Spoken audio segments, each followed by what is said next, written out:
You ask Tiger to solve. This deals with linear equations with one unknown. The final result is d equals 2. Let's solve it step by step. Simplify the expression. Expand the parentheses. Simplify the arithmetic. Group like terms. Multiply the coefficients.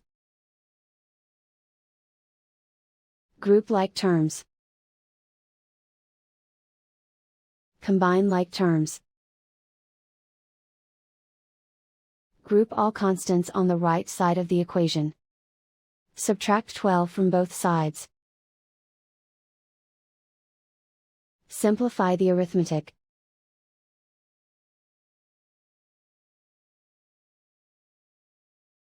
Isolate the d. Divide both sides by -2. Cancel out the negatives.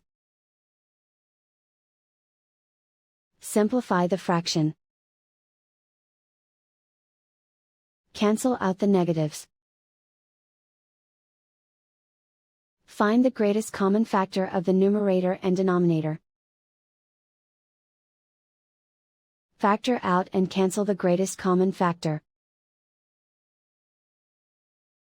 And so the final result is d equals 2.